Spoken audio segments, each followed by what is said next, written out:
Hello, good day. Hope you're well. My name's Bruce. This is my channel. I hope that you've been enjoying it somewhat. And if not, there's a million other channels. There's about probably a million YouTube videos get uploaded every day. I'm not sure. But it's a lot.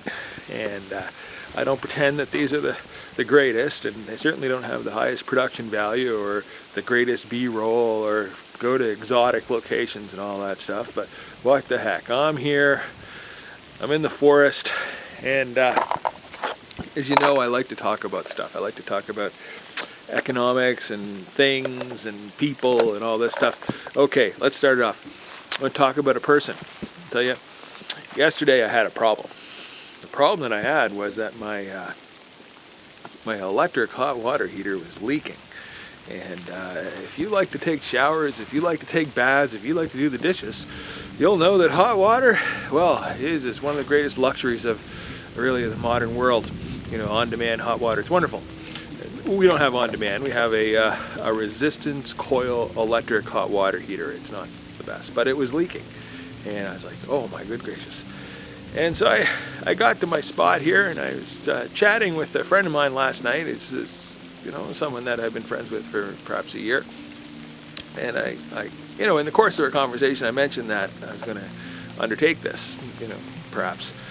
And so what happened? He says, oh, I have all the tools. I'll come over tomorrow. How about it? I was like, well, geez, you don't have to, but if you're going to, thank you very much. So anyway, I get up this morning. I went to the hot water heater store, and I came home with a hot water heater. And then this guy shows up 10 minutes later. Thank you very much. I'll leave you nameless so you don't, you know, cause any undue embarrassment. And between us, I'm a fairly experienced person. I mean, I first installed my first hot water heater maybe in 1972. And he's a serious guy and stronger and more adept with the tools than I am for sure. And lo and behold, about an hour later, I had a hot water heater that was not leaking, that was making hot water, and we had joy, an abundance of joy, happiness. That's it. So, and if you've been following my channel, you'll know that one of the things I like to talk about is, look at this. Look at this. I like to talk about joy. Joy. One of the things that brings joy. I'm not Marie Kondo. I'm not talking about, you know, if it doesn't spring joy, discard, but it's me. I like to talk about economics. I like to talk about, and joy is a part of economics because as individuals, as people in society, we have a responsibility to maximize our joy, maximize our well-being. And let me tell you, this hot water, it brought me joy. Another topic. All right. It's nearly a new year. Okay, so let's do a little recap. First of all, I make the videos for me. Kind of really, because, you know, I mean, I guilted myself into it in a way. I enjoy it, but I realize I have no excuse. There's no reason. I don't have a reason not to do this. I mean, I can't say, oh, if only I could, you know, then I'd make it. But no. I don't have a reason, so I do this. But in 2022, or 2023, yeah, 2023. So as you've been following the videos, you know that I drive an electric car. The reason I drive an electric car is because if you're going to drive a car, it should be electric. And the car I drive, I happen to own, is a Hyundai Ioniq 5. And that car is fabulous, period. I did a little talk about a 50,000 mile review. I've driven 50,000 miles, and now I think we're up to 86,000 kilometers. So that's more than 50,000. What is that? It's 54,000 miles or something. And the car remains awesome. Okay. In that video, some people made some comments and questions. One of the comments and questions come up was the guy's like, "Are you concerned about the deterioration of the battery? Are you concerned about the depreciation of the vehicle, and you're going to lose your value?" Oh, which brings me back to another point: the unscripted wonder of the wandering imagination. But another point is, these YouTube videos are, for some people, they're, you know, some people have YouTube channels that have many more viewers than me. Some videos get like millions of views. This video will not get millions of views. Frankly, I'm flabbergasted that anyone watches them at all. Okay, but a YouTube video that has gotten more than 1 million views talks about somebody that was driving their Hyundai Ioniq 5 that they had owned for a year, more or less, maybe more, and they hit something, and that something made a dent or something in the battery housing, and they were concerned, or maybe there was other reasons, and you can watch that video. Maybe I'll even link to it, maybe not. And so because it was a collision, then it's a kind of, they consulted their insurer, they went to the dealer. The dealer is like, oh, it's $50,000 for the battery. It's like, well, wait a second, is that real? Well, first of all, it's not real. Batteries are not $50,000. Fact one. Fact number two, the real moral of the story is that the person's insurer was like, okay, well, we'll just buy you a new car. How's that? Sounds like a good deal to me. I take that one. And then Hyundai eventually sort of saw this, and it was a bit of, kind of, in a way, it's not in a way, straight up misleading. Because they're drawing the viewer to a conclusion that is not necessarily accurate. And there, Hyundai, they offered the guy a car at a tremendous discount. So here, you can have a brand new car, right? He had a small, it wasn't even a collision. He hit some rocks. Now let's talk about rocks and cars and things. I'm gonna get back to the point of the depreciation in a second, but I've owned a few cars in my life. One car I owned was a 1987 Mercury Tracer. I remember the day I bought it, I was thrilled. The Mercury Tracer is kind of like a Mazda 323. It was, well, it's an 87, so it's, you know, in the 80s. Bought the car, I was driving to my place of work, and in the middle of the road were some rocks. I drove over the rocks. There was a noise, goodness gracious. Then the next day, the day later, I discovered that there had been significant damage and that the gas tank was leaking all over the place, and so I had to replace the gas tank. Thankfully, actually no, I paid for that. I had to replace the gas tank. And that's a similar thing. The guy drove over some rocks. I had to replace the gas tank. He had a, I think, lesser issue, but notwithstanding. I mean, I said, I think, okay? I'm not the guy. I wasn't there. It's not my car, okay? And people have a funny way of sometimes telling stories. But anyway, so that happened. Then about a few months later, the car stopped working. Take it to the dealer. Oh, lo and behold, you need a new engine. What? I need a new engine. Oh, goodness gracious. But that was a warranty deal. The engine's a warranty deal. Okay, so I got a new engine. Warranty. That happened. I owned a car, got a new engine. That happened. Then another car, which is a Ford pickup truck. That thing, the transmission stopped working. I needed a bunch of stuff with respect to clutch and gears and things like this. That was a big deal. Then I had another car.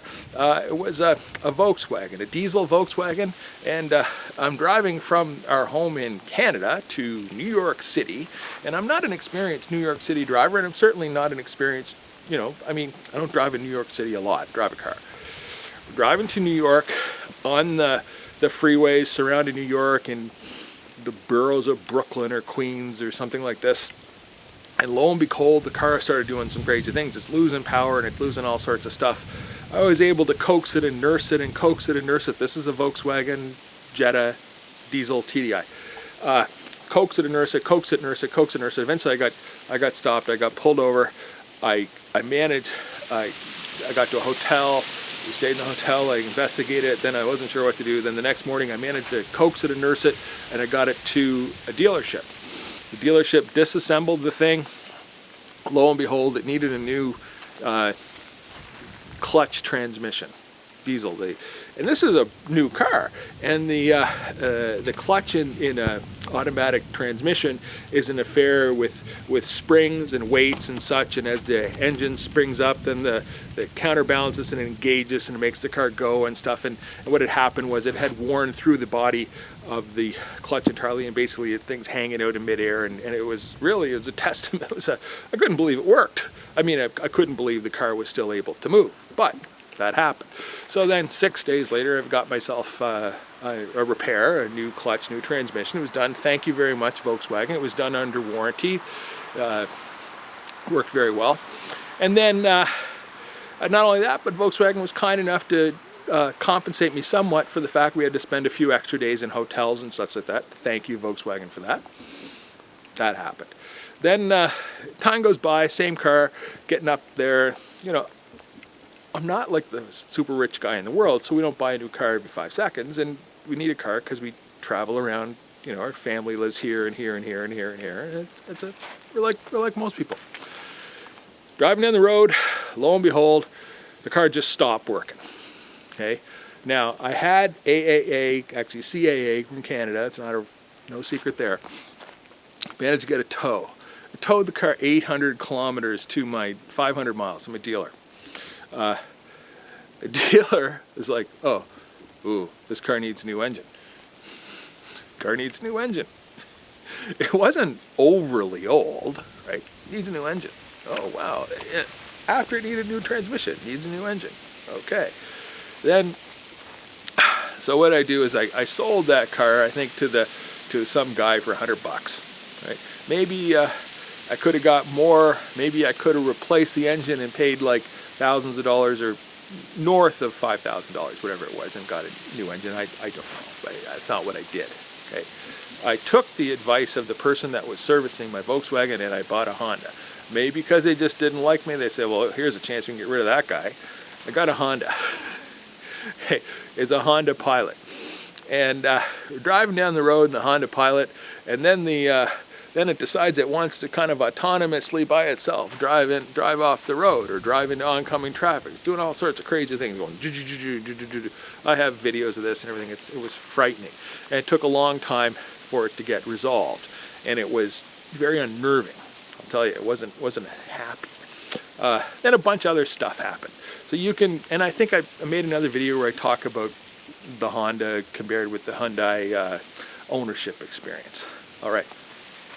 Now, so that Honda probably spent, I don't know, on repairs over the life of it, maybe $10,000, something like that.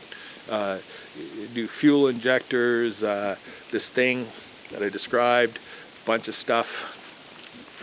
Serious. Now, getting back, this guy asked a question about if I was concerned about depreciation. Okay. Bought the Honda, wrote a check for $60,000. That's tax in and everything in Canada. Right? Sold the Honda recently, $19,000. Car was like 5 years old or something like that. There's $40,000 in less. Okay, less.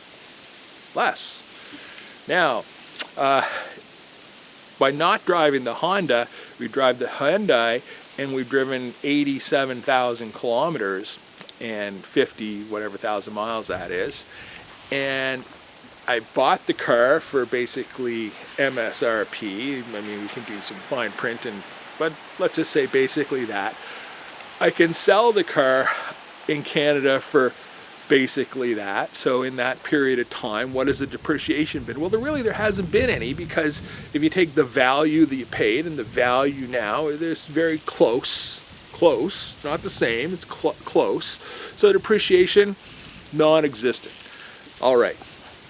Now, future. The future is the future. We don't know what's going to happen in the future. I mean, the value of that car in 12 months from now could be zero. I think the likelihood of that is zero, so it's going to be zero. Now, I want to talk for a second again about this thing with that other video and those batteries. Okay, it's what can you expect to pay to replace a battery in your electric car? What can you expect to pay to replace the battery in your electric car? There's an answer. The answer to that is this. I'll put on the chalkboards. It's serious. The answer is zero. Nothing. Approximately. The approximate replacement car, what you're going to spend to replace the battery in your electric car is zero. And that is, I'm going to come closer so you can follow this. That's a real thing. the expected value of something is you take all the possible values and you multiply those by the probability of that occurring, and you add them up, and you come with a thing called E of X. It's the expected value, or you can do it on a continuously variable basis. You can do it with calculus. You can make it a little fancy, fancier math, fancier statistics, but the expected value. So the expected value of you as a car owner that you're going to pay to replace your battery in your electric car is vanishingly small. It's approximately zero. That's my contention, okay?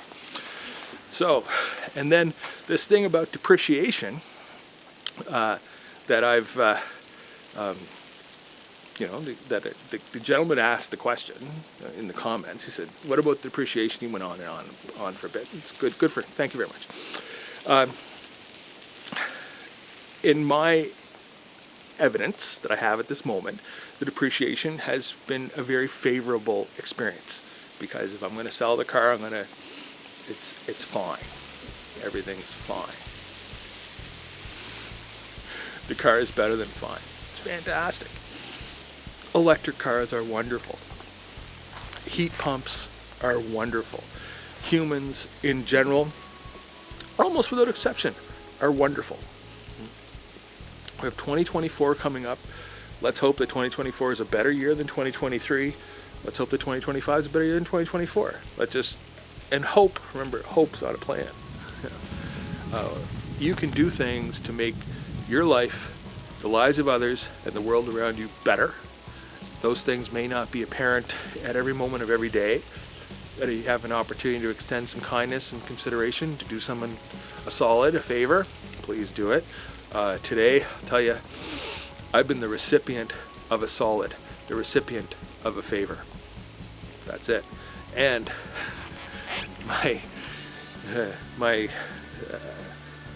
I'm still embarrassed that I didn't enter into the world of Les Cowboys Fringants until recently. But the song, it says, malgré, it's French, it means in spite of. Okay? Malgré les cyniques, in spite of the cynics, malgré. So, malgré ça, malgré cette, tout est possible. In spite of this, in spite of that, everything's possible. Everything's possible through kindness, cooperation, and that's it. Happy New Year. Thank you very much for tuning in, however briefly. And there you go. Oh, I'm gonna and can you please subscribe? Really, if you like the video, subscribe. If you don't like the video, subscribe. I kind of get a kick out of it.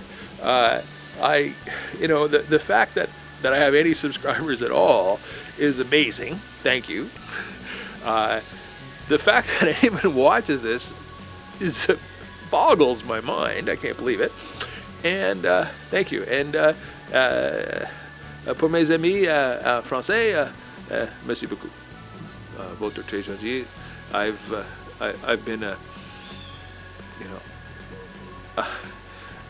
perhaps a bit later I'll have a longer explanation of some of my experience and the things that have led me to some of the mindsets that I now have.